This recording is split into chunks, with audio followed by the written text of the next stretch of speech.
আমরা শাবান মাসে প্রবেশ করেছি, সামনে আসছে রমজান। সিয়ামের বিষয়ে দু একটা কথা আমার চিন্তা থেকে আপনাদের শেয়ার করি। মারিয়াম আলাইহিস সালাতু ওয়াস সালাম যখন নির্জন এলাকা থেকে লোকালয়ে সন্তান নিয়ে প্রবেশ করলেন, তখন তিনি বলছেন, ইন্নী নাযারতু লির রহমানি সাওমা ফালান উকাল্লিমাল ইয়াউমা ইনসিয়্যা। মানুষজন জিজ্ঞেস করছে, মারিয়াম, এই ছেলে কোথায় থেকে আসলো? তোমার তো বিয়ে হয়নি। তো উনি বলছেন, ইন্নী নাযারতু লির রহমানি সাওমা, আমি আল্লাহর জন্য সিয়াম রেখেছি। ফালান উকাল্লিমাল ইয়াউমা ইনসিয়্যা, তাই কোনো মানুষের সাথে কথা বলবো না। ফা আশারাত ইলাইহি, মুখ বন্ধ রেখে এখন হাত দিয়ে ইশারা করতেছে বাচ্চার দিকে। একে জিজ্ঞেস করো। আমার প্রশ্নের জায়গা হয়তো বুঝতে পেরেছেন, সিয়াম থাকলে কথা বলা যাবে না কেন? উনি বলছেন, ইন্নী নাযারতু লির রহমানি সাওমা, আমি আল্লাহর জন্য সিয়াম আছে।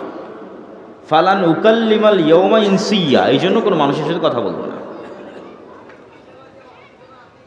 তার মানে সিয়াম থাকা মানে শুধু খাবার থেকে বিরত থাকা নয়। আমরা যেটাকে রোজা বানিয়ে নিয়েছি, আমরা সিয়াম শব্দের অর্থই বুঝি না। সিয়াম এক ব্যাপক অর্থবোধক শব্দ। জাকারিয়া আলাইহিস সালাতু ওয়াস সালামও যখন আল্লাহর কাছে সন্তান চাইলেন, হুনালিকা দাআ জাকারিয়া রাব্বাহ, তখন তাকে তা আল্লাহ আলামত দিচ্ছেন যে আয়াতুহা আল্লাহ তুকাল্লিমান নাসা সালাসাতা আইয়াম, তোমার যে সন্তান হবে তার আলামত হচ্ছে তুমি 3 দিন মুখ বন্ধ রাখবা, মানুষের সাথে কথা বলবে না। জিহব্বার সিয়াম। সিয়াম প্রকৃত অর্থে 3টা স্তরে বিভক্ত। প্রথম স্তর, যেই স্তর ভঙ্গ করলে সিয়ামই কবুল হবে না, বাতিল হয়ে যাবে, সেই স্তর হচ্ছে পেটের সিয়াম আর লজ্জা স্থানের সিয়াম। পেট থাকবে ক্ষুধার্ত এবং লজ্জা স্থান ব্যবহৃত হবে না। এই লিমিটেশন ক্রস করলে সিয়াম ভেঙে যাবে। কিন্তু এর পরের স্তর, যেটা প্রকৃত সিয়াম, যেটা আসল সিয়াম, সেটা হচ্ছে চোখকেও সিয়াম রাখতে হবে, জিহব্বাকেও সিয়াম রাখতে হবে, কানকেও সিয়াম রাখতে হবে, হাত পাকেও সিয়াম রাখতে হবে, অন্তরকেও সিয়াম রাখতে হবে। সিয়াম ব্যাপক অর্থবোধক। মারিয়াম আলাইহিস সালাতু ওয়াস সালাম আছেন মুখের সিয়াম, জিহব্বার সিয়াম। জাকারিয়া আলাইহিস সালাতু ওয়াস সালাম আছেন জিহব্বার সিয়াম। জিহব্বা বন্ধ থাকবে, কথা হবে না। কিন্তু দুঃখজনক হলো সত্য যে আমরা এমন সিয়াম পালন করি যেখানে শুধু পেট পাবে না খাবার, লজ্জা স্থান হবে না ব্যবহৃত, কিন্তু ঠিকই আমাদের জিহব্বা ব্যবহৃত হচ্ছে শয়তানের জন্য, আমাদের চোখ ব্যবহৃত হচ্ছে শয়তানের জন্য, কান ব্যবহৃত হচ্ছে শয়তানের জন্য। এটি প্রকৃত সিয়াম নয়। এই সিয়ামের অর্জনকে রাসূলুল্লাহ সাল্লাল্লাহু আলাইহি ওয়াসাল্লাম বলেছেন, এই সিয়ামের অর্জন শুধুই ক্ষুধা, শুধুই ক্ষুধা, কোনো ফজিলত নয়। মাল্লাম ইয়াদা কাওলা যুরি ওয়াল আমালা বিহি ফালাইসা লিল্লাহি হাজাতুন ইয়াদা তুআমাহু ওয়া শারাবাহু, যে ব্যক্তি সিয়াম অবস্থায় মিথ্যা কথা ও কাজ পরিত্যাগ করল না, আল্লাহর কোনো প্রয়োজন নাই তার এই না খেয়ে থাকার, কোনো প্রয়োজন নাই। সর্বোচ্চ স্তরের সিয়াম পালনকারী কে? সর্বোচ্চ স্তরের সিয়াম পালনকারী হচ্ছে যার জিহব্বা ও সিয়াম আছে ঠিকই, যার চোখ সিয়াম আছে ঠিকই, যার কান সিয়াম আছে ঠিকই, কিন্তু এই জিহব্বা সিয়াম থাকার পরে ব্যস্ত আছে আল্লাহর জিকিরে।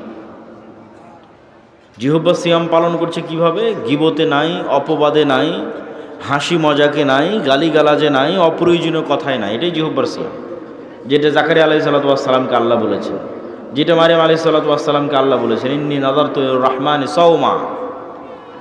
কিন্তু জিহব্বা তো সিয়াম আছে। এমন একজন সিয়াম পালনকারী সত্যিই যার জিহব্বা সিয়াম আছে, যার জিহব্বা গীবত, অপবাদ, পরনিন্দায় ব্যবহার হচ্ছে না, কিন্তু তার এই জিহব্বা আবার ব্যবহার হচ্ছে জিকিরে।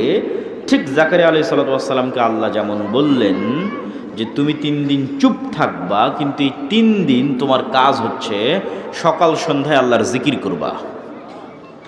তার মানে কি দাঁড়ালো? তার মানে এটাই দাঁড়ালো এই 3 দিন তোমার জিহ্বা অপ্রয়োজনীয় কথাও কাজে ব্যবহার হবে না, কিন্তু ব্যবহার হবে কার জিকিরে? আল্লাহর জিকিরে। চোখ সিয়াম আছে, অশ্লীল দৃশ্য দেখা থেকে বিরত আছে, টিভি দেখা থেকে বিরত আছে, মোবাইল ফোনে অশ্লীল দৃশ্য দেখা থেকে বিরত আছে। এটা তো ঠিক আছে, একটা স্তরের সিয়াম, কিন্তু এই সিয়াম পালনকারীকে সর্বোচ্চ স্তরে নিয়ে যাবে যদি এই চোখ ব্যস্ত থাকে আল্লাহর কোরআন তেলাওয়াতে। এভাবে শরীরের প্রত্যেকটি অঙ্গ প্রত্যঙ্গ যখন বিরত থাকবে গুনাহ থেকে, ব্যস্ত থাকবে আল্লাহর আনুগত্যে, তখনই তৈরি হবে সিয়ামের প্রকৃত আনন্দ। আল্লাহ সুবহানাহু তাআলা সকলেই জানেন। আমি জাস্ট কিছু নুক্তা পয়েন্ট যুক্ত করার জন্য 2-5 মিনিট এই বিষয়ে কথা বলছি। জানেন তো সবাই, আল্লাহ সুবহানাহু তাআলার নিকটে সিয়াম পালনকারীর মুখের গন্ধ পৃথিবীর সর্বশ্রেষ্ঠ যে গন্ধ তৈরি হয় হরিণের নাভি থেকে, মৃগ নাভি থেকে, তার চেয়ে শ্রেষ্ঠ গন্ধ হিসেবে বিবেচিত হয় একজন সিয়াম পালনকারীর মুখের গন্ধ। এবং আপনাকে একটা বিষয় মনে রাখতে হবে, প্রতিটা আমলের প্রতিবিম্ব, প্রতিকৃতি, পাল্টা রিয়াকশান কিয়ামতের মাঠে দেখা যাবে। ভালো মন্দ সব আমলের। যে হয়তো আল্লাহর রাস্তায় করেছে যুদ্ধ, দিয়েছে জীবন, দেখা যাবে সে কিয়ামতের মাঠে উঠছে, তখন তার শরীর থেকে ঝরছে রক্ত, বের হচ্ছে মিষ্টি গন্ধ। এইটা তার আমলের প্রতিকৃতি, প্রতিবিম্ব সে কিয়ামতের মাঠে দেখবে। কেউ যদি পড়ে থাকে সূরা বাকারা, সূরা আলে ইমরান, তাহলে বাকারা এবং আলে ইমরান কিয়ামতের মাঠে আগমন করবে ছায়া হিসেবে। কেউ যদি দেয়নি তার সম্পদের জাকাত, গরু ছাগলের জাকাত, সম্পদ হবে সাপ, গরু ছাগল হবে শিংওয়ালা। কেউ বলেছে মিথ্যা, গাদ্দারি করেছে, তার পিছনে বসানো থাকবে একটি পতাকা যেখানে লেখা থাকবে গাদ্দার। প্রত্যেকটা আমলের একটা পাল্টা প্রতিক্রিয়া মানুষ দেখতে পাবে কিয়ামতের মাঠে। তো সিয়াম পালনকারীর মুখ থেকে সুগন্ধি বের হবে। কিন্তু প্রশ্ন হচ্ছে, ইবনুল কাইয়িম রাহিমাহুল্লাহ লিখছেন, এই সুগন্ধি তখনই বের হবে এবং সিয়াম পালনকারীর মুখের যে গন্ধ, এটি আল্লাহর নিকটে তখনই সুগন্ধি হিসেবে বিবেচিত হবে যখন এই মুখ কোনো গন্ধযুক্ত কাজে ব্যবহার হয়নি। আমি বলেছি প্রত্যেকটা কাজের পাল্টা প্রতিক্রিয়া গায়েবে তৈরি হয়, ইনস্ট্যান্ট তৈরি হয়। গায়েবের পর্দা যেদিন উন্মোচিত হয়ে যাবে সেই দিন আপনি দেখতে পাবেন, কিন্তু এখনই তৈরি হচ্ছে। আপনি মুখ দিয়ে যখন মিথ্যা বলেছেন তখন এই মুখে দুর্গন্ধ তৈরি হয়েছে। এই দুর্গন্ধ গায়েবে তৈরি হয়েছে, যা ফেরেশতা বুঝতে পারে, এই জন্য ফেরেশতা নাই, পালিয়ে গেছে। মিথ্যার দুর্গন্ধে ফেরেশতা পালিয়ে যায়। এই দুর্গন্ধের পর্দা উন্মোচিত হয়ে যাবে। আপনি মিথ্যা বলাই যে আপনার মুখে এখন দুর্গন্ধ বের হচ্ছে, এটা তো আপনি এখন দেখতে পাচ্ছেন না, এটা গায়েবে হচ্ছে, ফেরেশতা দেখে পালিয়ে গেছে। এটা যেদিন গায়েবের পর্দা উন্মোচন হয়ে যাবে, কিয়ামতের মাঠ আসবে, তখন দেখবেন দুর্গন্ধ। তাহলে আল্লাহ সুবহানাহু ওয়া তাআলার নিকটে তখনই এই মুখ সুগন্ধিযুক্ত বলে বিবেচিত হবে যখন এই মুখ দুর্গন্ধে ব্যবহার হয়নি। গীবত দুর্গন্ধ, মিথ্যা দুর্গন্ধ, গালিগালাজ দুর্গন্ধ, নিকৃষ্ট পায়খানা পেশাবের চেয়ে দুর্গন্ধ। এগুলো দুর্গন্ধ ফেরেশতারা সহ্য করতে পারে না। আছে সিয়াম, ওইটা লজ্জাস্থান আর পেটের সিয়াম পর্যন্ত সীমাবদ্ধ। ওই সিয়ামের কোনো কাজ নাই। ওই সিয়াম পালনকারীর মুখে কোনো সুগন্ধি তৈরি হবে না। যে সিয়াম পালনকারী নাম কাওয়াস্তে খাবার থেকে বিরত আছে, কিন্তু লিপ্ত আছে সকল দুর্গন্ধযুক্ত কাজে। তাই বুঝার চেষ্টা করুন সিয়াম প্রকৃত অর্থে কি, সিয়াম মানে কি, আমরা সিয়ামকে বুঝি কি। সর্বশেষে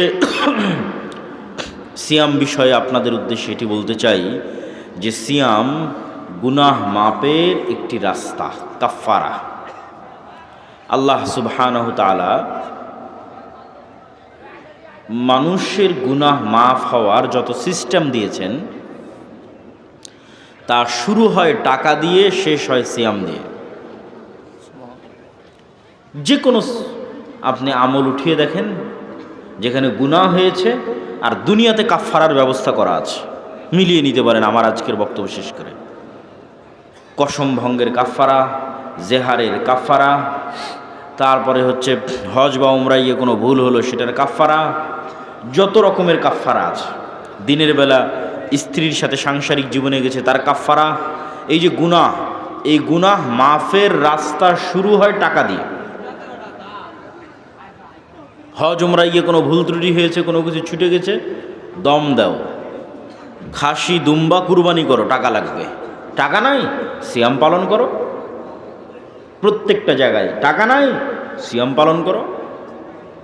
দিনের বেলা স্ত্রীর কাছে গেছে রমাজান মাসে, কবিরা গুনাহ, গোলাম আজাদ করো। গোলাম আজাদ করতে টাকা লাগবে। ওই পরিমাণ টাকা নাই, 60 জন মিসকিনকে খাওয়াও, মিসকিনকে খাওয়াতে টাকা লাগবে।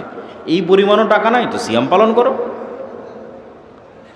যে কোনো কাফফারায় যাবেন, প্রত্যেকটা কাফফারা শুরু হবে টাকা দিয়ে, শেষ হবে কি দিয়ে? একটু জোরে বলেন তো, শেষ হবে কি দিয়ে? সিয়াম দিয়ে। তাহলে আল্লাহর নিজামে, আল্লাহর সিস্টেমে সিয়াম গুনাহ মাপের একটা ওয়ে, একটা পদ্ধতি, একটা মাধ্যম। এই জন্য সিয়ামের এত গুরুত্ব, এই জন্য সিয়ামের এত ফজিলত। যে কোনো গুনাহ মাফ হয়ে যেতে পারে সিয়াম দিয়ে।